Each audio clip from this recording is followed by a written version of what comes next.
నేను బయటికి పోయేస్తా, పిల్లోడు జాగ్రత్త. సరే సరే.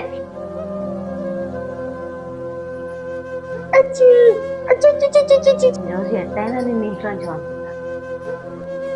ఈ మనిషి అయింది ఇంకా రాలే, ఇంతసేపు అయింది. అటు పోయిండు, ఎప్పుడు వస్తాడు?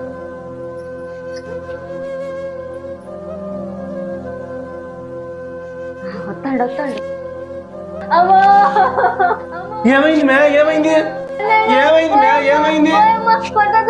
నేను ఎప్పుడు కొట్టింది? ఏమైంది మే? ఏమైంది? ఏమైందబ్బా?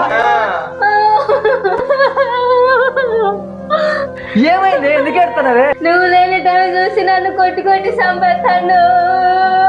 నా మాట నువ్వు నమ్మవు, నన్ను లెక్క చేయవు. నేనేం చెప్పినా నమ్మనే నమ్మవు. ఇప్పుడు నువ్వు వచ్చినా కాబట్టి సరిపోయింది, లేకపోతే నన్ను చంపేస్తాడు.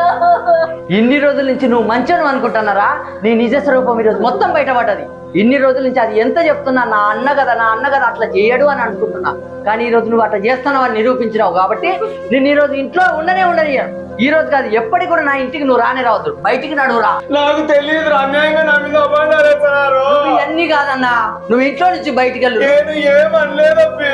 నువ్వు ఇంట్లో నుంచి బయటికి వెళ్తేనే మాకు మనశ్శాంతి ఉంటుంది. నేను ఏమనలేదురా. నువ్వు ముందు ఇంట్లో నుంచి బయటికి వెళ్ళరా. ఇంట్లో నుంచి బయటికి వెళ్ళరా. నువ్వు ఇంకొకసారి మా ఇంటికి వచ్చినావంటే మర్యాద తక్కువ చెప్తానా? అమ్మయ్య, వీడ విరగడైపోయింది. నేను ప్రశాంతంగా ఉంటా. ఇంట్లో పోయిండు, పంపించేసిన.